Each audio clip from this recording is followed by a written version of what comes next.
Hello मेरे प्यारे दोस्त, मेरा नाम है Shubham Kumar and welcome to Integron. तो ये हमारे पास है लेक्चर नंबर 18 ऑन प्रोबेबिलिटी। इस लेक्चर में हम लोग स्टार्ट करने वाले हैं टोटल प्रोबेबिलिटी थ्योरम। तो उसको जानने समझने से पहले क्या होता है टोटल प्रोबेबिलिटी थ्योरम्स, क्यों हम इसे इस टाइप्स के प्रॉब्लम सॉल्व करते हैं। तो अगर आप मेरे चैनल पे बिल्कुल नए हो तो प्लीज़ मेरे इस चैनल को सब्सक्राइब करें। ठीक है, चलिए हमारे पास एक क्वेश्चन से लेते हैं कि consider that there are two bags, 1 and 2. Bag 1 contains 2 white and 3 red balls. Bag 2 contains 4 white and 5 red balls. One ball is drawn at random from one of the bag. किसी भी एक bag से हमने क्या किया, एक ball निकाला। अब बताओ कि इसकी प्रोबेबिलिटी रेड हो, ये कितनी होगी। तो इस प्रॉब्लम्स को कैसे सॉल्व करेंगे। ठीक है, अगर हमें नहीं पता है टोटल प्रोबेबिलिटी थ्योरम्स तो ऐसा नहीं कि वो कोई बड़ा सा चीज है, हमें उसे जानना ही पड़ेगा। ठीक है, ऐसा कुछ नहीं है। हम इस प्रॉब्लम्स को सोचते हैं कि हमारे पास दो बैग है भाई। बैग वन, हमारे पास एक बैग वन है और हमारे पास एक बैग टू है। क्या है बैग वन का कंपोजिशन, तो उसमें 2 व्हाइट बॉल्स हैं, उसमें 3 रेड बॉल्स हैं। बैग टू का कंपोजिशन क्या है कि उसमें 4 व्हाइट बॉल्स हैं एंड 5 रेड बॉल्स हैं। अब मैं पूछूं कि आपको क्या करना है, एक बॉल निकालना है, तो इस इवेंट्स को अकर करने के लिए आपको क्या करना पड़ेगा। ऐसे थोड़ी कि दोनों बैग में हम हाथ डाल देंगे और निकाल लेंगे एक बॉल को, नहीं। पहले कोई एक हमारे पास बैग आएगा, उसके बाद हमारे पास बॉल आएगा। तो ये जो इवेंट्स है ना, ये इवेंट्स एक सीक्वेंस में हो रहा है। क्या सीक्वेंस में हो रहा है, फर्स्ट हमने क्या किया, रेंडमली एक बैग को सेलेक्ट किया। Randomly select a bag, select a bag. Then हमने क्या किया कि उससे now randomly randomly randomly pick a ball, उससे हमने एक बॉल निकाला। तो क्या ये इवेंट सीक्वेंस में हो रहा है, यस। तो हम क्या देख रहे हैं कि भाई कि हमें बॉल निकालने के लिए सबसे पहले एक बैग सेलेक्ट करना पड़ेगा। अब क्या है कि सिंस हम रेंडमली बैग को सेलेक्ट कर रहे हैं, दिया हुआ है ना क्वेश्चन में, देखो कि one ball is drawn at random from one of the bags. किसी भी एक बैग से रैंडमली हमने एक ड्रॉ किया है। तो बताओ कि बैग वन आ जाए, इसकी क्या प्रोबेबिलिटी है। क्या प्रोबेबिलिटी है कि बैग वन सेलेक्ट हो। तो आप बोलोगे sir probability of bag one हमारे पास सेलेक्ट हो, इसकी प्रोबेबिलिटी हमारे पास 1/2 है, क्योंकि जिस टाइम हम बैग सेलेक्ट कर रहे होंगे हमारे पास सैंपल स्पेस में क्या होगा, आइदर हमारे पास बैग वन होगा या फिर बैग टू होगा। बैग वन या फिर बैग टू, यही दो चीजें हमारे पास सैंपल स्पेस। देखो सैंपल स्पेस जो होता है ना, वो इवेंट्स के अकॉर्डिंग चेंज होते रहता है। हमारा इवेंट्स अभी क्या है कि रेंडमली सेलेक्ट अ बैग। तो what is our sample space कि B1 B2, this is our sample space. Now we are going to randomly select a bag, since all bags are equally probable, तो probability that bag one will be selected क्या होगा, 1/2। क्या probability होगा कि bag to select हो, 1/2। अब जब तक बैग वन नहीं सेलेक्ट होगा ना, हम उसके अंदर का व्हाइट और रेड बॉल्स के बारे में सोच ही नहीं सकते। जब तक बैग टू सेलेक्ट नहीं होगा ना, उसके अंदर का व्हाइट और रेड बॉल्स के बारे में हम सोच ही नहीं सकते। अब बताओ जब अगर आपका बैग वन सेलेक्ट हो गया, तो अब क्या सोचोगे कि क्या प्रोबेबिलिटी है कि अब उससे जो बॉल निकालेंगे वो रेड हो। तो इसको मैथमेटिकली हम कैसे डिनोट करेंगे कि since bag one already occurred, now find the randomly आपने एक बैग को बॉल को सेलेक्ट किया, वो बॉल क्या हो जाए, रेड हो जाए। तो what is the probability that that ball will be red given that bag one selected. तो बैग वन अगर सेलेक्टेड है, उसमें से रेड बॉल की प्रोबेबिलिटी कितनी होगी, तो उसमें हमारे पास 3 रेड बॉल्स हैं, टोटल 5 हैं, 3/5। What is the probability that bag 2 will be selected, sorry, what is the probability that red ball be selected given that bag 2 has selected। Means अगर bag 2 select हुआ हो तो उसमें रेड बॉल्स की probability कितनी होगी, उसमें रेड बॉल्स की प्रोबेबिलिटी कितनी होगी, अब बताओ, 5/9। ये हो गया हमारे पास। हमें क्या चाहिए, हमें चाहिए कि प्रोबेबिलिटी ऑफ रेड बॉल्स बताओ कितनी होगी। तो हमें पता है कि this particular events can be done in two mutually exclusive events और two mutually exclusive sequence, one is this and one is this. कैसे हम बोल रहे हैं कि this two are mutually exclusive? मैं इसलिए बोल रहा हूं क्योंकि अगर बैग वन सेलेक्ट हुआ है तो बैग टू का कोई रिलेशन ही नहीं है। अगर हमारे पास बैग टू सेलेक्ट हुआ है तो बैग वन का कोई रिलेशन ही नहीं है। फिर क्या अगर हमने बैग वन को सेलेक्ट कर लिया तो क्या बैग टू हमारे पास पिक्चर में आएगा? इसके बाद कभी नहीं आएगा। तो this two are mutually exclusive. हमें निकालना है आर प्रोबेबिलिटी ऑफ रेड निकालना है। तो हमने सोचा कि ये जो रेड है ना, दो तरीके से निकाल सकते हैं। आइदर वो जो रेड हो वो हमारे पास कहां से आए, हमारे पास बैग वन से आए, bag one intersection red, either यहां से आए, या फिर यूनियन वो बैग टू से आए इंटरसेक्शन रेड।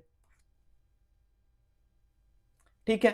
अब this two events, since this two events are mutually exclusive, तो हम क्या कर सकते हैं, this can be written as probability of I intersection R plus probability of two intersection R. क्या हो जाएगा यहां पे, हमें पता है कि दिस इज नथिंग बट, ये हमारे पास किसके इक्वल होगा, प्रोबेबिलिटी ऑफ हमारे पास first bag into probability of red when first bag has selected plus probability of second bag into probability of raid when second bag has selected। ठीक है। तो यहां से हमारे पास कितना आ जाएगा, 1/2 इंटू 3/5 प्लस 1/2 इंटू 5/9। यहां से कैलकुलेट कर लो कि आपके पास कितना आएगा। तो हमारे पास 5 2 जा 10 और 9 2 जा 18, एलसीएम ले लेते हैं 90, तो 27 प्लस 5 5 5 जा 25, तो आपके पास आ जाएगा टोटल 52/90। ये हमारे पास है। ठीक है। अब बोलो सर नहीं समझ में आया, क्या आपने किया ये फालतू का कैलकुलेशंस, ये चीजें बिल्कुल ऊपर से चला गया। चलो ठीक है, कोई बात नहीं। अब ध्यान से समझो, अगर इस बात को समझ में नहीं आया तो सिंपल सोचो कि अगर हमारे पास 2 बैग्स हैं, ठीक है, बोथ आर इक्वली प्रोबेबल, तो ये सैंपल स्पेस है तो दोनों का में सेम पार्ट होगा। अब ये जो हमारे पास बैग 1 है और ये हमारे पास बैग 2 है, अब बताओ इस बैग 1 में कितने रेड बॉल्स हैं? ठीक है, हमारे पास हैं 2 व्हाइट बॉल्स 3 रेड बॉल्स, तो 3 red balls and 2 white balls है, हमारे पास 2 व्हाइट बॉल्स हैं। यहां पे हमारे पास कितने व्हाइट बॉल्स हैं सेकेंड बैग में, 4 white balls, 4 white balls, 5 red balls हमारे पास ये। अब खुद ही सोचो कि अगर हम इस पार्टिकुलर, हमारा मोटो क्या है, कि हमारा मोटो है कि randomly select a ball, randomly select a ball, select a ball, हमें एक रैंडमली एक बॉल को सेलेक्ट करना है। तो उसके लिए हमें सबसे पहला क्या काम करना पड़ेगा, पहला हमें काम करना पड़ेगा randomly, randomly select, select a bag, then randomly draw a ball, randomly draw a ball। ये हमें काम करना पड़ेगा ना। तो अब सोचो, सिंपल सोचो कि अगर ये हमारे पास इवेंट है कि चलो ठीक है हमें जो रेड निकालना है, तो सिंपली अगर हमें रेड निकालना है तो सबसे पहले हमें क्या करना पड़ेगा, रैंडमली सेलेक्ट अ बैग, एक बैग को सेलेक्ट करना पड़ेगा। तो हमारे पास 2 चांसेज हैं, आइदर हमारे पास बैग 1 आ जाए या फिर हमारे पास बैग 2 आ जाए, ये हमारे पास है। अब खुद ही बताओ कि अगर बैग 1 आ गया है तो बिल्कुल ये हट गया है, मींस ये म्यूचुअली एक्सक्लूसिव है। तो इसमें अब हमें क्या देखना है, क्या बताओ भाई कि इसमें अब बताओ रेड की प्रोबेबिलिटी कितनी है, what is the probability that red if bag 1 has selected. तो आप क्या बोलोगे, 3/5। What is the probability of raid when bags 2 has selected? That is equal to 5/9। ठीक है। And what is the probability that bag 1 has selected? 1/2। What is the probability that bag 2 has selected? 1/2। अब खुद सोचो कि ये event ना sequence में हो रहा है, हमें जो चाहिए ना प्रोबेबिलिटी ऑफ रेड, वो हमारे पास इसी टाइप से हो सकता है, आइदर हम बैग 1 की तरफ बढ़े या बैग 2 की तरफ बढ़े। ठीक है, सिंस दोनों हमारे पास म्यूचुअली एक्सक्लूसिव है, दोनों में से कोई हो जाए, आइदर ये हो जाए या फिर ये हो जाए, हमारा काम हो जाएगा। इसलिए हम क्या कर रहे हैं, ऐड कर रहे हैं।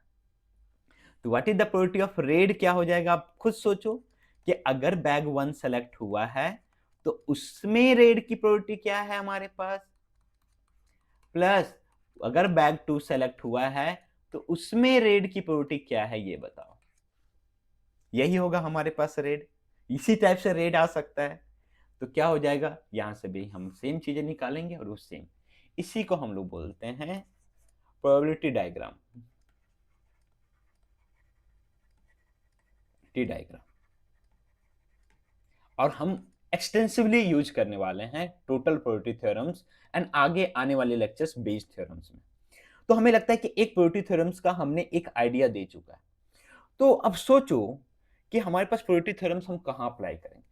अगर इस दोनों में कुछ कॉमन होता, ऐसा होता कि कुछ रेड बॉल्स जो हैं वो मींस इस दोनों में कुछ भी कॉमन होता, मान लो कि हमारे पास ऐसा कुछ होता कि this is bag 1, this is bag 2, तो हम ये कॉन्सेप्ट वहां पे अप्लाई नहीं कर पाते क्योंकि उसमें कुछ कॉमन होता चीजें, उसको हम डिस्कार्ड कैसे करेंगे, तब वो म्यूचुअली एक्सक्लूसिव नहीं होगा कंप्लीटली। ठीक है, तो हमें क्या ये बात में ध्यान देना है कि जो इनिशियली हमारा पार्टीशन है ना, वो हमारे पास क्या होना चाहिए, म्यूचुअली क्या होना चाहिए, वो एक्सक्लूसिव होना चाहिए। मीन्स ये बैग 1 एंड बैग 2 में हमारे पास क्या होना चाहिए, कुछ भी ऐसा चीज नहीं होना चाहिए कि जो दोनों में हो। मीन्स दोनों में इन द सेंस कहने का मतलब क्या हुआ कि ऐसा कोई भी बॉल नहीं होना चाहिए जिसका हाफ पार्ट बैग 1 में है, हाफ पार्ट बैग 2 में, ऐसा चीजें नहीं होनी चाहिए। आइदर वो कंप्लीटली बैग 1 में हो या फिर कंप्लीटली बैग 2 में हो। तो इसका मतलब क्या है कि ये क्या कर रहा है बैग 1 और बैग 2, ध्यान से देखोगे तो ये क्या कर रहा है, हमारे सैंपल स्पेस को टू म्यूचुअली एक्सक्लूसिव पार्ट में डिवाइड कर रहा है। ठीक है, क्या कर रहा है, टू म्यूचुअली एक्सक्लूसिव पार्ट में डिवाइड कर रहा है। ठीक है, तो सबसे पहले यहां पे कुछ बेसिक टर्मिनोलॉजी है, उसको समझते हैं।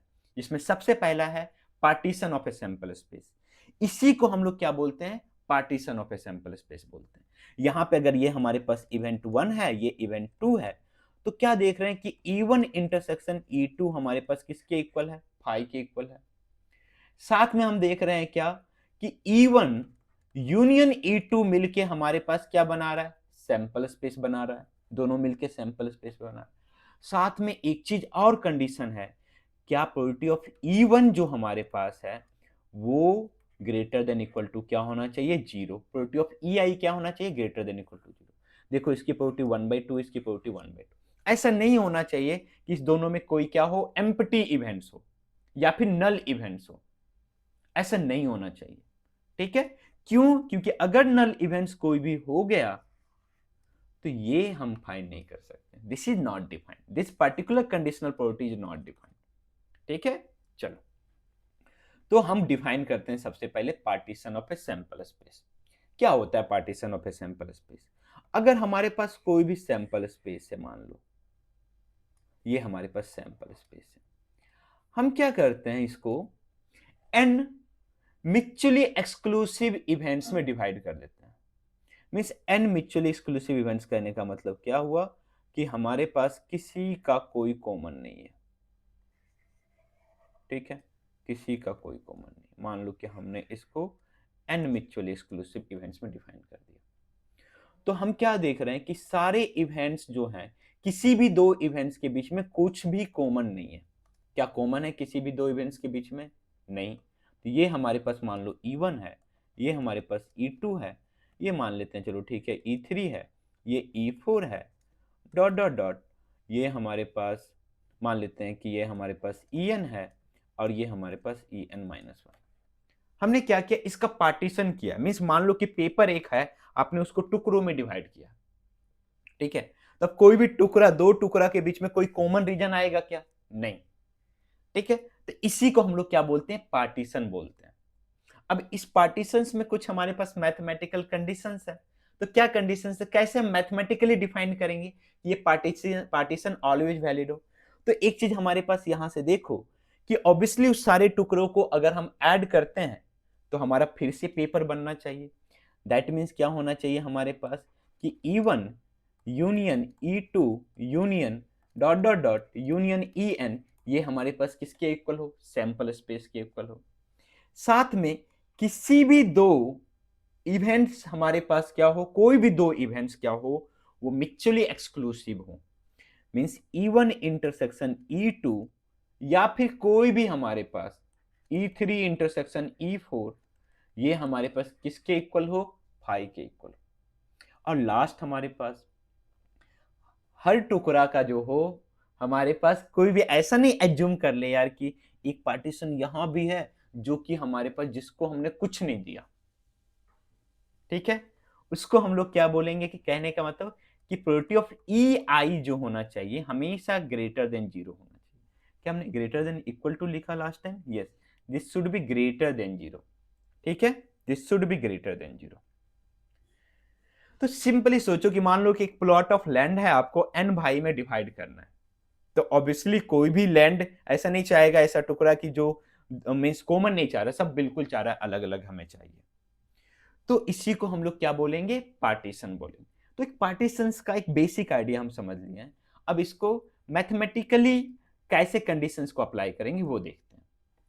कि मान लो कि if E1, E2 dot dot dot या E3 dot dot dot En are n events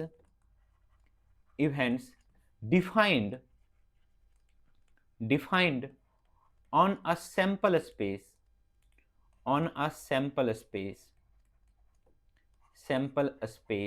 S.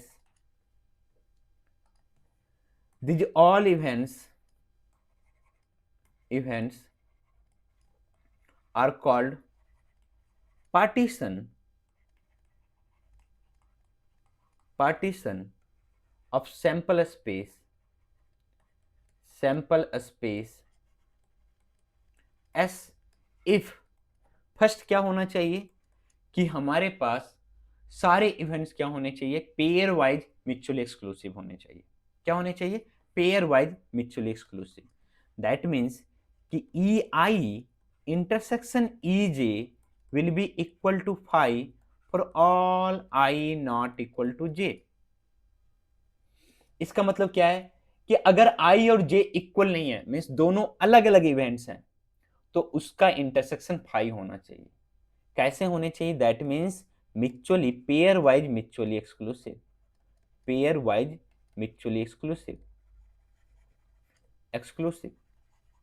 या फिर सिंपली म्यूचुअली एक्सक्लूसिव। ये पहला।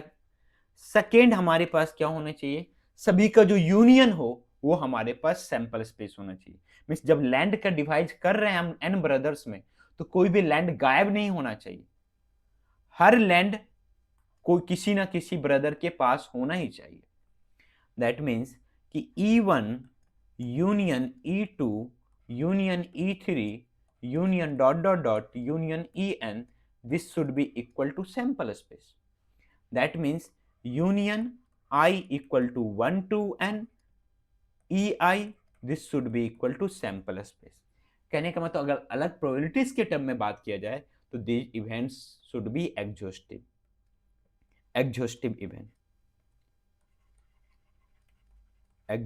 इवेंट्स। और नेक्स्ट हमारे पास हर भाई को कुछ ना कुछ मिलना चाहिए। मीन्स ऐसा नहीं कि किसी भाई को डिस्कार्ड कर दिया, अरे भाई तुमको हम कुछ नहीं देंगे, ऐसा नहीं होना चाहिए।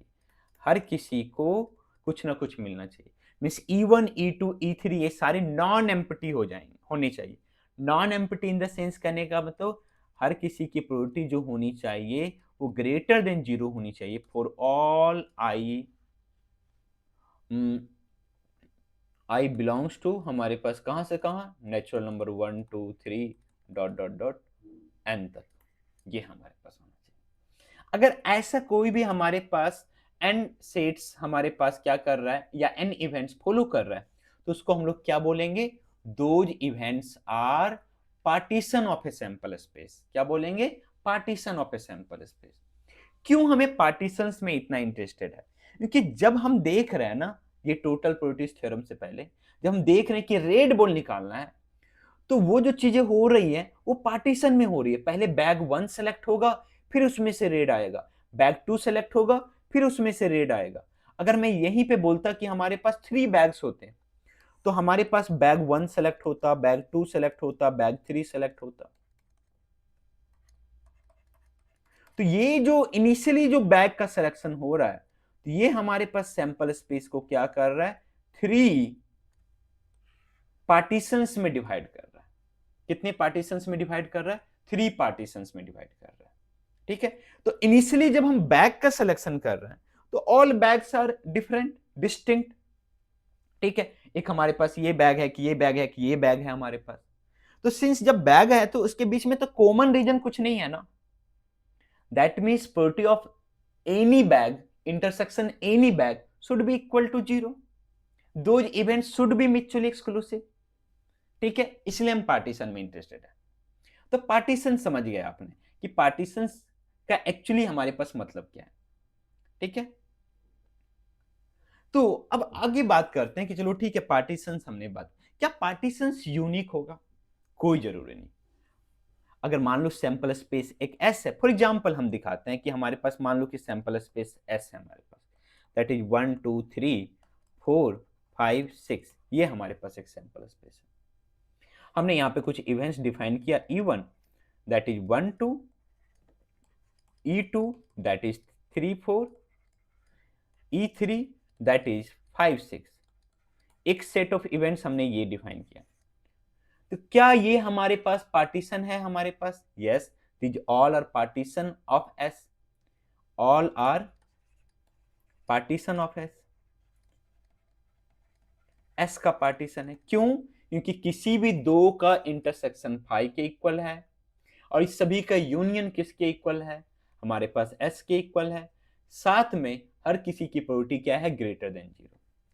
एक हम लेते हैं कि चलो ठीक है, E1 इक्वल टू 1 2 3 हमने लिया, and E3 E2 equal to, या चलो ठीक है E1 डैश E2 डैश, ये हमारे पास 4 5 6। क्या ये भी पार्टीशन है? यस, ये भी पार्टीशन है। दोनों का यूनियन एस के इक्वल है, नॉन एम्प्टी है, और साथ में क्या हमारे पास म्यूचुअली एक्सक्लूसिव भी है। तो ये भी हमारे पास क्या है? पार्टीशन है, पार्टीशन ऑफ एस। तो partition can not be unique. ठीक है,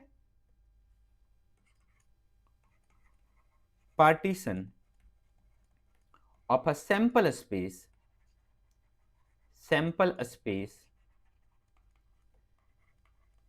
need not be unique। Unique होना जरूरी नहीं है। ठीक है, अब हम यहां पे एक और थोड़ा सा मैथमेटिकल एग्जांपल्स लेना चाहते हैं। जैसे कि हमने तो मीन्स बात किया था कि अगर हमारे पास कि चलो ठीक है, हमारे पास this is our sample space, for example हम अभी पार्टीशन के बारे में बात कर रहे हैं, और हमारे पास दो ऐसे सेट हैं जिसके बीच में, या दो ऐसे इवेंट्स हैं जिसके बीच में कुछ ना कुछ कॉमन है। हमारे पास मान लो कि ये हमारे पास, अब यहां हमें क्या है ना, पार्टीशन लिखना है। Let suppose this is A, this is B, हमें पार्टीशन लिखना है। एक पार्टीशन बताओ एस के ऊपर। तो एस के ऊपर अगर एक पार्टीशन हमें बताना है, तो हम क्या कर सकते हैं, इसको कैसे डिवाइड करें? एक हमारे पास ये रीजन कर दो, दूसरा हमारे पास ये रीजन कर दो, ठीक है, ये रीजन कर दो, तीसरा हमारे पास ये रीजन कर दो। हमें क्या चाहिए? ऐसे डिवाइड करना है सच दैट उसके बीच में कुछ भी कॉमन रीजन ना हो, ये हमारे पास। और एक हमारे पास रीजन ये कर दो, ये हमारे पास आउटर वाला रीजन। तो ये जो सारे रीजन हैं, क्या ये रीजन पार्टीशन है सैंपल स्पेस के? यस, हम इसका नाम देते हैं, चलो ठीक है, कि ये हमारे पास region number 1, region number 2, region number 3 and region number 4। ये सारे क्या है? पार्टीशन है इसके इसके। ठीक है, हम ऐसे डिवाइड कर सकते हैं। तो अगर मैंने बोला कि चलो ठीक है कि एस का एक पार्टीशन लिखो, तो हमारे पास क्या क्या पार्टीशन हो जाएगा? तो बताओ कि कि टू जो है हमारे पास वो किसको रिप्रेजेंट कर रहा है।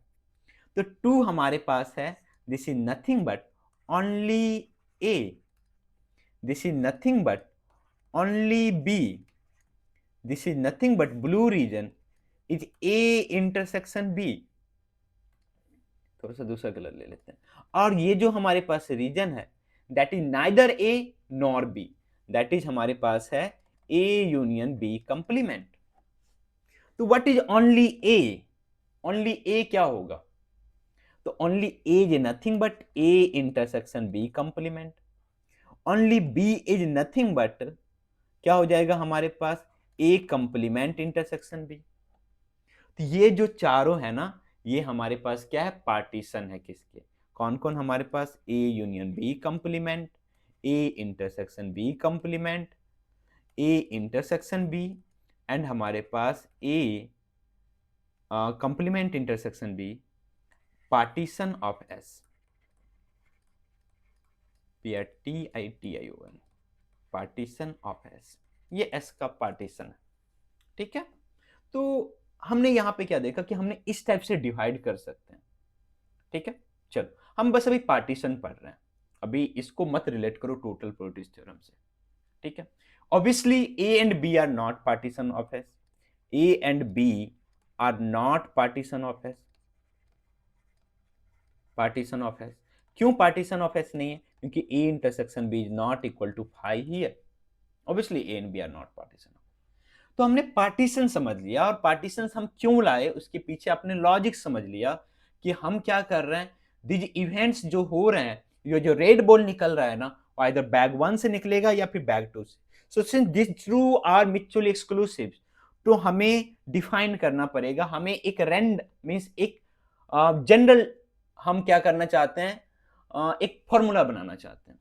तो फॉर्मूलाज का जो कॉन्सेप्ट है वो देखो यहाँ पे क्या है, कि हम क्या कर रहे हैं, हम देख रहे हैं कि यहां पे सिंस हमारे पास टू पार्टीशंस था, कितने पार्टीशंस थे, टू पार्टीशंस, तो हम क्या किए, probability of 1 into probability of red in 1, probability of 2 into probability of red in 2। अगर हमारे पास यहां 3 पार्टीशन है, तो यहां पे हमारे पास क्या हो जाएगा, probability of 1 into probability of red in 1 plus probability of 2 into probability of red in 2 plus probability of 3, नहीं दिख रहा है क्या, यहाँ पे थोड़ा मेरा चेहरा आ रहा होगा, probability of 3 into probability of red in 3, जितने होंगे और ये सारे किसके इक्वल हो जाएंगे, प्रोबेबिलिटी ऑफ रेड के इक्वल हो जाएंगे।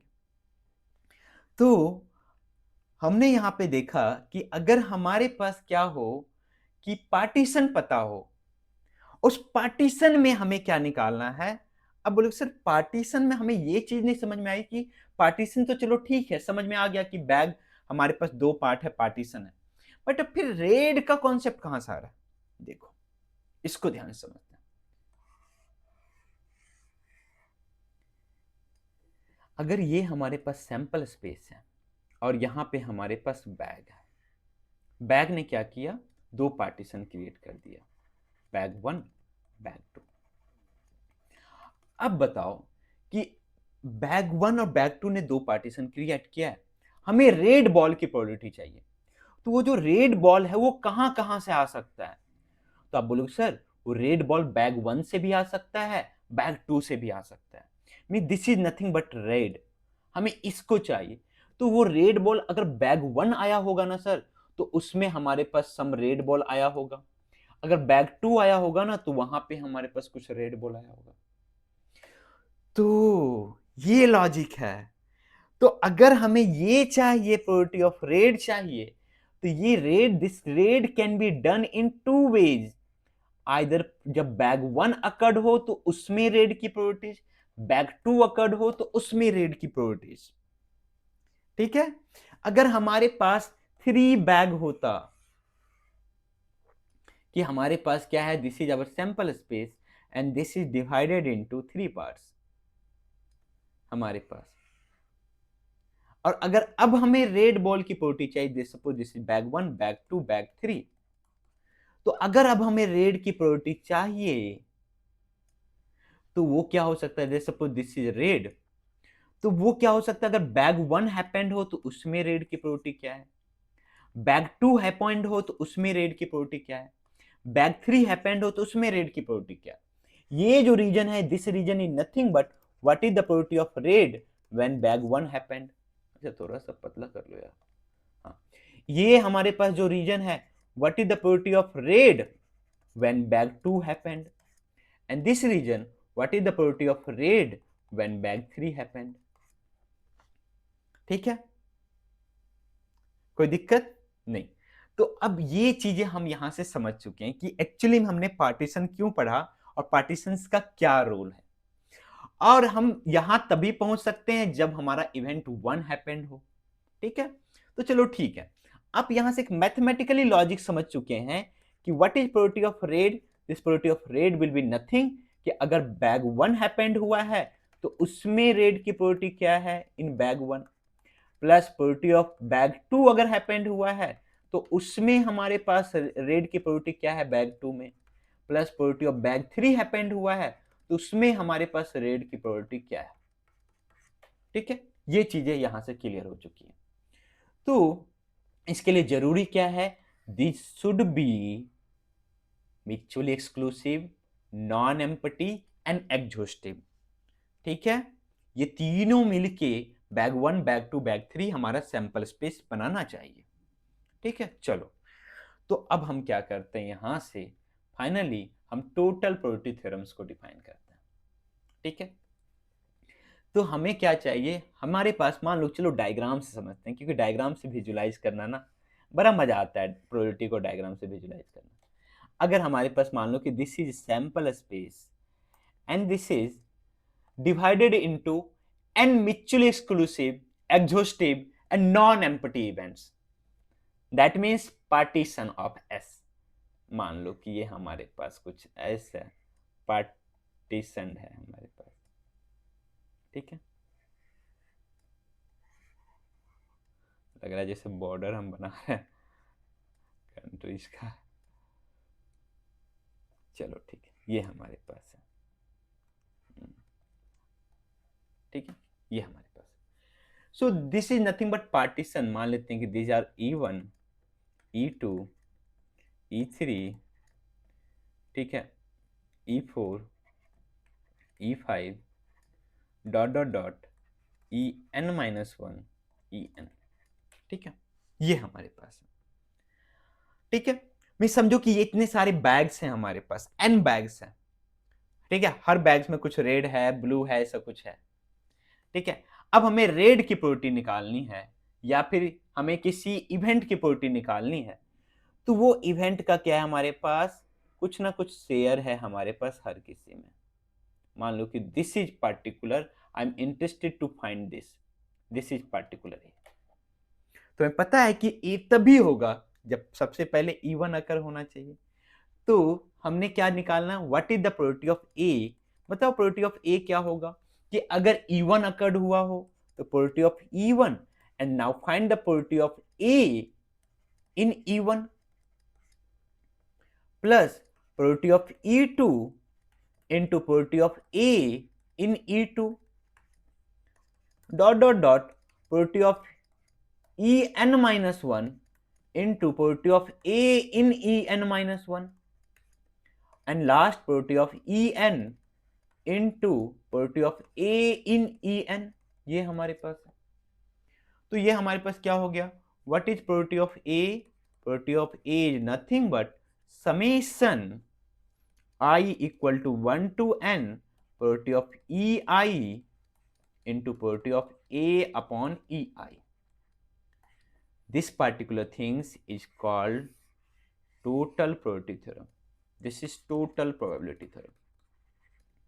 Total probability theorem. ठीक है, तो हमने क्या किया, यहां पे हमने क्या किया कि late E1 E2 E3 dot dot dot En are n mutually exclusive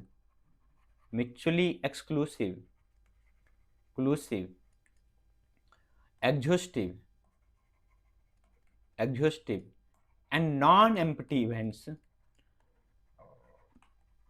non-empty events on sample space S, sample space S, ठीक है, then probability of A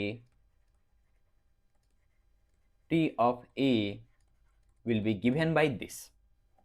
That means ये सारे क्या हमारे पास हैं, ये सारे क्या पार्टीशन ऑफ एस है, partition of S, these all are partition of S, ठीक है। तो ये हमारे पास टोटल प्रोबेबिलिटी। अब बोलो सर ये तो आपने लॉजिकली बताया, थोड़ा सा मैथमेटिकल प्रूफ बता सकते हो क्या? यस, बिल्कुल बता सकता हूँ।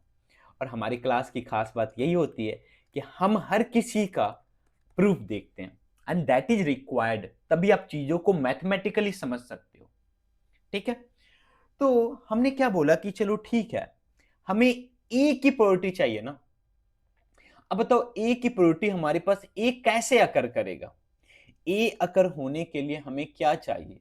हमें चाहिए ये रीजन, ए तभी अकर करेगा ये रीजन, ठीक है। मान लो कि एक ये रीजन हमारे पास है, एक ये रीजन है, चलो ये कंप्लीटली आ चुका है हमारे पास, चलो ठीक है। ये रीजन हमारे पास है, ये रीजन है हमारे पास, ये रीजन है, ये रीजन है। अगर मैं पूछूं कि व्हाट इज दिस, ये रीजन क्या है, तो आप बोलोगे this region nothing but A intersection E1, this region is nothing but A intersection E4, this region is nothing but A intersection En, this region is nothing but A intersection En-1, ठीक है। This region is nothing but A intersection E3, and this region is nothing but A intersection E2, and this region is nothing but A intersection E5, ठीक है। हमें अगर probability of ए चाहिए ना, तो इस सभी का सम चाहिए। क्यों सम में बोल रहा हूं? क्योंकि सारे क्या बताओ, क्या ए इंटरसेक्शन E1 और ए इंटरसेक्शन E4 में कुछ कॉमन है क्या? नहीं, उसमें कुछ कॉमन नहीं है। तो हमें इस सभी के प्रोबेबिलिटी का सम चाहिए। अगर हम मैथमेटिकली बात करें कि सिंस बताओ कि हमारे पास क्या होगा कि अगर हमारे पास कोई भी ए इवेंट है, तो क्या हम यहां पे ए को लिख सकते हैं, हम यहां पे ए intersection sample space, A intersection S भी सैंपल स्पेस सेम ही होगा। दैट मीन्स अगर बात करें प्रोबेबिलिटी ऑफ ए, तो this probability of A is nothing but equal to probability of A intersection sample space. A का सैंपल स्पेस से intersection लेंगे ए ही आएगा। अब हमें पता है कि sample space are partitioned in n mutually exclusive events, तो those are E1 union E2 union E3 dot dot dot union En। ये हमारे पास किसके इक्वल होगा? ये हमारे पास सैंपल स्पेस के इक्वल होगा। क्यों होगा सैंपल स्पेस के इक्वल? क्योंकि वो हमारा पार्टीशन है। तो दिस इज नथिंग बट, अगर हम इसको ओपन करें ब्रैकेट को, तो this is nothing but A intersection E1 union A intersection E2 union A intersection E3 union dot dot dot union A intersection En। अब देखो कि ऑब्वियसली प्रोबेबिलिटी ऑफ ए जो होगा या फिर ए इवेंट जो होगा ना, वो इस सारे का यूनियन होगा।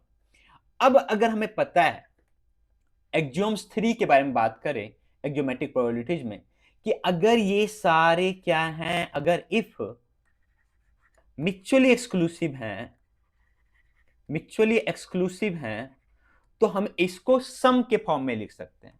मीन्स अगर A and B mutually exclusive हैं, तो this can be written as probability of A plus probability of B. Now the next question is whether this n parts are mutually exclusive और not. Simply सोचो कि हमें पता है कि E1 और E2 में कुछ कॉमन नहीं है, तो क्या ए इंटरसेक्शन E1 और ए इंटरसेक्शन E2 में भी कुछ कॉमन होगा क्या? नहीं होगा। ए इंटरसेक्शन E1 ये रीजन है और ए इंटरसेक्शन E2 ये रीजन है, इस दोनों में कहां कुछ कॉमन है? इसमें और इसमें कहां कुछ कॉमन है? कुछ कॉमन नहीं। That means this all are mutually exclusive, are mutually exclusive. तो अगर म्यूचुअली एक्सक्लूसिव है, तो this can be written as probability of A intersection E1 plus probability of A intersection E2 plus probability of A intersection E3 dot dot dot probability of A intersection En, and this is nothing but probability of A. ठीक है, अब हमें पता है कि ये जो events हो रहा है ना, ये सीक्वेंस में हो रहा है। पहले E1 आएगा, फिर A आएगा। पहले कौन आएगा? E1, देन A आएगा हमारे पास, या पहले EI आएगा देन A होगा। तो जब हमें ये पता है कि ये हमारे पास सीक्वेंस में हो रहा है, तो this can be written as using multiplication theorem कि this is nothing but probability of E1 into what is the probability of A when E1 occurred plus probability of E2 when the probability of A when E2 occurred dot dot dot probability of हमारे पास क्या E3 En into probability of A when En occurred. This is nothing but probability of A. So this probability of A can be written as summation I equal to 1 to n probability of EI into probability of A upon EI.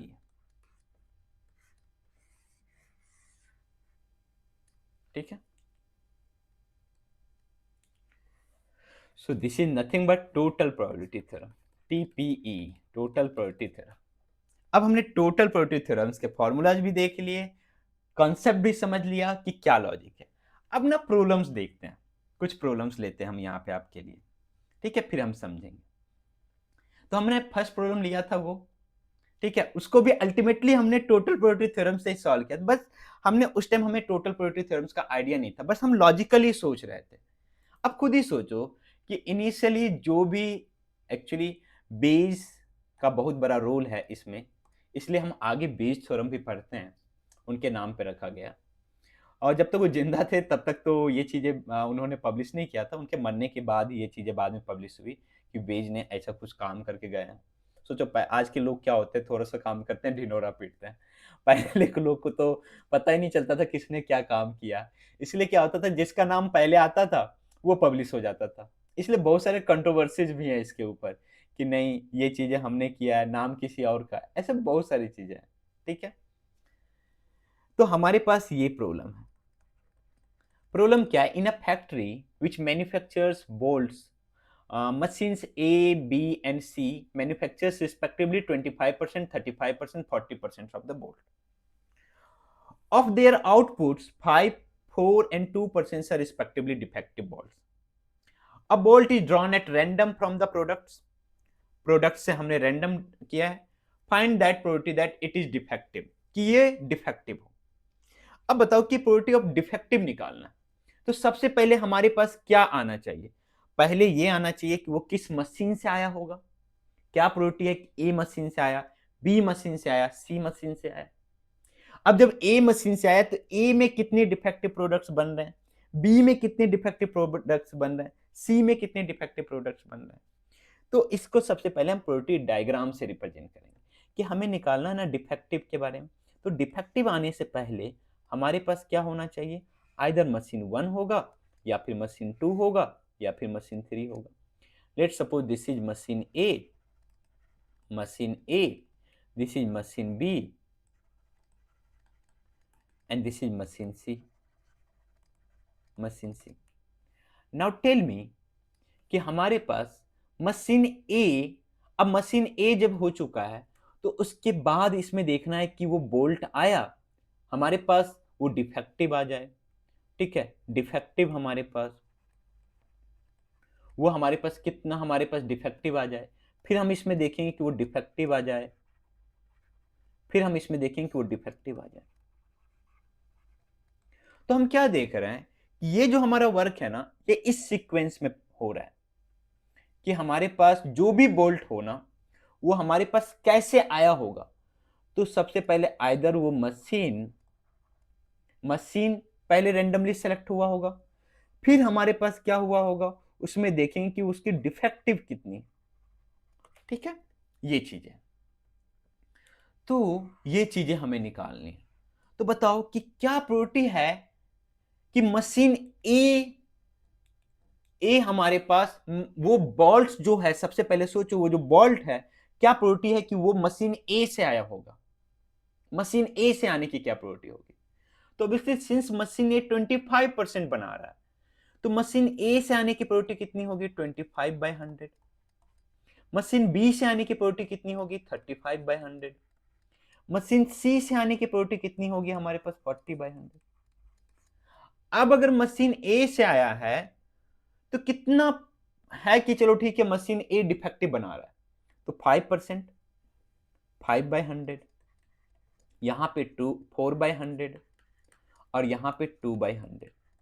अगर ध्यान से समझो ना तो ये हमारे पास है प्रोबेबिलिटी ऑफ क्या A, this is probability of B and this is probability of C. And ये हमारे पास है कि probability of defective when machine A is selected. This is probability of defective when machine B is selected. This is probability of defective when machine C is selected. और हमें क्या चाहिए, हमें चाहिए प्रोबेबिलिटी ऑफ क्या चाहिए, हमें प्रोबेबिलिटी ऑफ डिफेक्टिव चाहिए, प्रोबेबिलिटी ऑफ डिफेक्टिव। तो दिस इज नथिंग बट कि अगर हमारा जो बोल्ट है वो ए से आ गया है तो उसमें डिफेक्टिव होने की क्या प्रोबेबिलिटी है। अगर वो बोल्ट हमारा बी से आया हुआ है तो उसमें डिफेक्टिव होने की क्या प्रोबेबिलिटी है। अगर वो हमारा बोल्ट सी से आया है तो उसमें डिफेक्टिव होने की क्या प्रोबेबिलिटी है। और ये सारी इंफॉर्मेशन हमें पता है कि what is the probability of machine A से आया हो हमारे पास क्या है हिस्ट्री में देखो तो 25/100 इनटू उसमें हमारे पास डिफेक्टिव होने की क्या प्रोबेबिलिटी है 5/100 प्लस 35/100 प्रोबेबिलिटी ऑफ बी उसमें डिफेक्टिव होने की क्या प्रोबेबिलिटी है 4/100 प्लस हमारे पास प्रोबेबिलिटी ऑफ सी 40/100 इंटू उसमें डिफेक्टिव होने की प्रोबेबिलिटी क्या है 100। हम क्या करते हैं मीन्स पहले एलसीएम ले लेते हैं, 10,000 हमने एलसीएम ले लिया, ठीक है। हमारे पास यहाँ क्या आएगा 125, यहाँ पे 70 70 नॉट 70 140 प्लस 80 कितना हो जाएगा हमारे पास 205 प्लस 145 345/10,000 मीन्स हमारे पास 0.0345% है, ठीक है, कि इतना परसेंट चांस है कि वो हमारे पास क्या हो डिफेक्टिव आए, ठीक है, इतना परसेंट चांस है। अब बोलो सर कि कुछ ये अजीब नहीं लग रहा है, अगर परसेंट के फॉर्म में देखिए कि कितना परसेंट है ये 345/10,000 इंटू 100 कितना परसेंट है 3.45% कि वो डिफेक्टिव हमारे पास आए। तो 3.45% ये 5% था, ये 4% था, 2%। अल्टीमेटली हमारे पास बोल्ट डिफेक्टिव आने के क्या चांसेस है 3.45%। हमें ये पता चल चुका है कितनी चांस है कि हमारे पास वो डिफेक्टिव बोल्ट आए 3.45% चांस है, ठीक है। तो ऐसी चीजों में हम क्या करते हैं probability theorem, total probability theorems use करते हैं। एक्चुअली क्या हुआ कि आपने बोल्ट तो सेलेक्ट किया है लेकिन सडनली आप देख सकते हो कि आप सोच सकते हो कि डिफेक्टिव है या नहीं, आप देख सकते हो, बट जब ये सोचोगे कि वो डिफेक्टिव कैसे आया होगा तो सबसे पहले उसको ए ने प्रोड्यूस किया होगा उसमें डिफेक्टिव का चांस है, बी ने प्रोड्यूस किया होगा उसमें डिफेक्टिव का चांस है, सी ने प्रोड्यूस किया होगा उसमें डिफेक्टिव का चांस है। मीन्स अगर इसको हम डायग्राम से समझे ना तो दिस इज आवर डायग्राम, मान लो कि this is our sample space, this is our sample space, ठीक है, ये हमारा सैंपल स्पेस है। अब इसका हमारे पास इनिशियली क्या था, हमारे पास 3 पार्टीशन था, 3 पार्टीशन था, मान लो कि ये हमारे पास 3 पार्टीशन है, ठीक है। एक हमारा मशीन ए है, एक बी है, एक सी है, ठीक है। मशीन ए का हमारे पास क्या है, कितना शेयर है हमारे पास, दैट इज सैंपल स्पेस का कितना शेयर है 25 35 40, 25 35 40। अब खुद देखो क्या हमारे पास ये सारे परसेंटेज हैं, इतने परसेंट शेयर हैं, क्या ये सारे हमारे पास A union B union C मिलके हमारे पास क्या हमारे पास सैंपल स्पेस बन रहा है, यस 100% हो रहा है, ठीक है। नेक्स्ट अगर हम बात करें कि हमारे पास क्या ए इंटरसेक्शन बी या बी इंटरसेक्शन सी या सी इंटरसेक्शन ए फाई है, ऐसा कोई बोल्ट है जो ए और बी से बन रहा हो, ऐसा कोई बोल्ट है जो बी और सी से बन रहा है, नहीं, ठीक है, और सारे नॉन एम्प्टी है, तो दिस इज पार्टीशन। अब इसमें हमें क्या चाहिए, इसमें हमें डिफेक्टिव का निकालना है, डिफेक्टिव का अगर ए से है तो दैट मीन्स ये जो हमारे पास अगर वो ए इंटरसेक्शन डिफेक्टिव है तो हमारे पास क्या हो कि ये रीजन ए इंटरसेक्शन डिफेक्टिव है, ये हमें निकालना है। हमारे पास ये निकालना है कि हमारे पास ये रीजन कौन सा हमारे पास है, this is nothing but B intersection defective, this is nothing but C intersection defective, और इस सभी का सम कर दो तो हमारे पास हो गया। और वो जो डिफेक्टिव दिया हुआ है कि ए से, वो इसका मतलब क्या है ये समझो कि हमारे पास 5%, ये कब होगा, जब वो बोल्ट क्या होगा, किसने बनाया होगा, ए, देन उसमें डिफेक्टिव होने के चांसेस कितने हैं, 5% है। ठीक है, अब आई थिंक आपका पिक्चर क्लियर हो चुका होगा। अब हम लेते हैं क्वेश्चन नंबर, नेक्स्ट क्वेश्चन लेते हैं, इसके अलावा एक क्वेश्चन और है। Yes, a person has undertaken a construction job, the probabilities are 0.65 that there will be a strike, और आगे क्या दिया हुआ, 0.80 that construction job will be completed on time if there is no strike, and 0.32 that the construction job will be completed on time if there is a strike. Determine the probability that construction job will be completed on time. आपको क्या है कि वो time पे complete हो जाए, completed on time, ये आपका टारगेट है। अब सोचो कि वो टाइम पे कंप्लीट हो, कैसे कैसे हो सकता है completed on time, completed on time. दो चीजें हो सकती हैं, आइदर स्ट्राइक हो या फिर स्ट्राइक ना हो, स्ट्राइक हो या फिर no strike.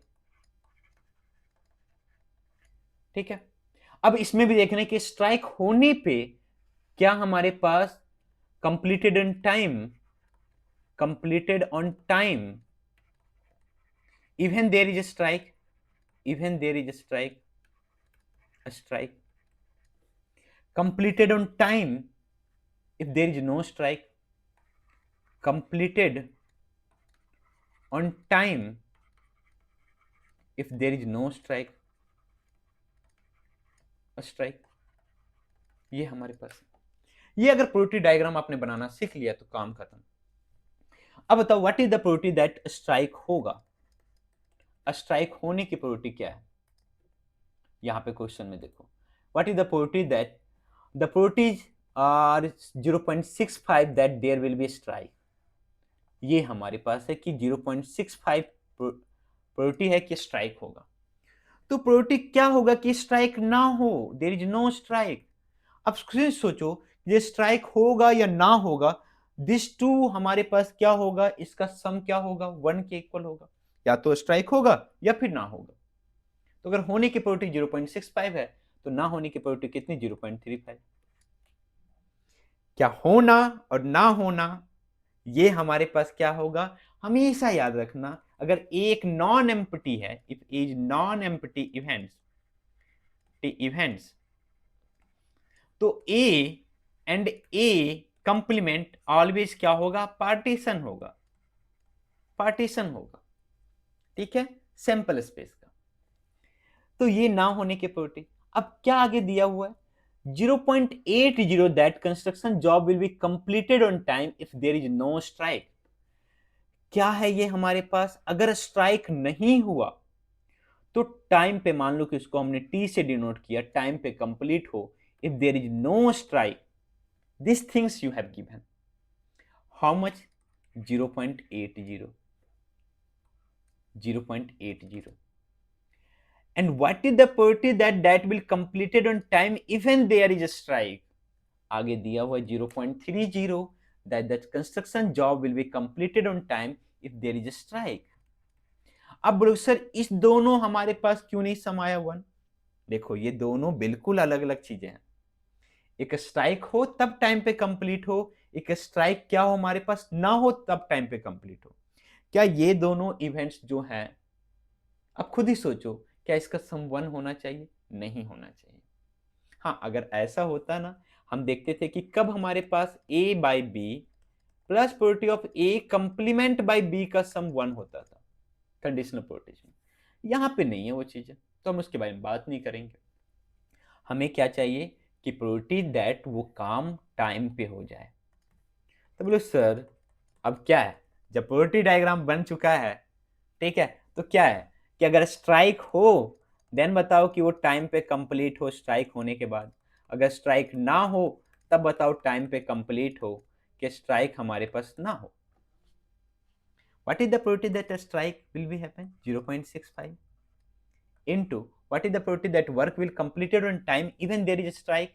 0.30, sorry 32, plus probability that there will be a strike कितना हमारे पास 0.35 into probability that that will completed on time if there is no strike, that is 0.80। अब भैया मल्टीप्लीकेशन करना पड़ेगा, चलो कर लेते हैं। 65 into 32 130 59190892 and that is 0.2080 plus इसका प्रोडक्ट निकाल लेते हैं। तो 35 इंटू 8 जीरो 8 से 24 28, तो हमारे पास कितना आ जाएगा 0.28। हमारे पास क्या है, कितना आ गया सम 0.4880 मीन्स ये प्रोबेबिलिटी है कि that works will completed on time. ठीक है, तो देख रहे हो कितना इंटरेस्टिंग तरीके से हम निकाल पा रहे हैं। और ये तभी हो पा रहा है जब ये दोनों हमारे पास क्या मिल के बन रहा है हमारा, ये दोनों मिलके हमारे पास क्या नाम लिए थे यार बताओ, पार्टीशन ऑफ द सेट्स। ठीक है, और ये तभी होगा जब ये अकर होगा, जब स्ट्राइक होगा तभी हम इसके बारे में बात करेंगे कि क्या प्रोटी है कि यार बताओ स्ट्राइक हो चुका है, अब बताओ भैया कि क्या चांसेस होने की।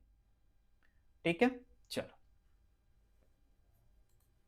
अगर इसी क्वेश्चन में सिंपली हम पूछते find the probability that works is completed on time even there is a strike, तो हम किसका निकालते, ये निकालते, दिस इज नथिंग बट 0.32 की probability that works will completed on time even there is strike.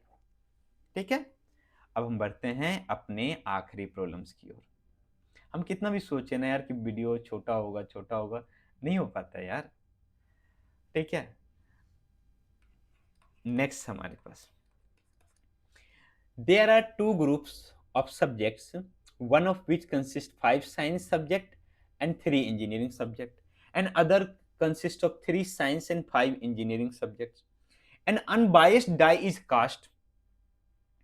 If the number 3 or 5 turns up, a subject from group 1 is selected, otherwise a group 2 is selected. ठीक है, तो simple प्रोटी diagrams के बारे में बात करते हैं कि हम क्या कर रहे हैं, पहले डाइस को थ्रो कर रहे हैं। ठीक है, डाइस को थ्रो कर रहे हैं, अगर डाइस में से 3 और 5 आ गया ना, तो हम किसकी ओर जाएंगे, ग्रुप 1 की ओर जाएंगे। किसकी ओर जाएंगे, ग्रुप 1 की ओर जाएंगे। यही बोला ना कि इफ 3 और 5 turns up subject from group 1, हम ग्रुप 1 की ओर जाएंगे, ग्रुप 1 की ओर जाएंगे। हमारे पास क्या है कि अगर हमारे पास क्या है इसके अलावा, तो इसके अलावा हमारे पास क्या होगा 1 और 2 और 4 और 6, ये तो हम जाएंगे ग्रुप 2 की ओर। ठीक है, ये हमारे पास है। तो खुद ही सोचो कि क्या ये दोनों हमारा पार्टीशन है, यस। और ग्रुप 1 के बारे में तभी बात हो रहा है जब 3 और 5 आएगा। तो probability that engineering subject is selected. अब बताओ ग्रुप 1 में हमारे पास इंजीनियरिंग सब्जेक्ट कितने हैं, इंजीनियरिंग सब्जेक्ट कितने हैं ग्रुप 1 में हमारे पास, तो ग्रुप 1 में हमारे पास इंजीनियरिंग सब्जेक्ट है 3। देखो ग्रुप 1 में 3 इंजीनियरिंग सब्जेक्ट। ग्रुप 2 में कितने इंजीनियरिंग सब्जेक्ट है हमारे पास, ग्रुप 2 में 5 इंजीनियरिंग सब्जेक्ट है हमारे पास। तो सबसे पहले एक काम करते हैं, चलो ठीक है, हमने बोल लिया कि हमने बोला कि ए जो है ना वो जब हम डाई को थ्रो कर रहे हैं तो उसमें ए इवेंट शो कर रहा है 3 और 5 को। ठीक है, and P is nothing but probability of engineering subject, probability of engineering subject.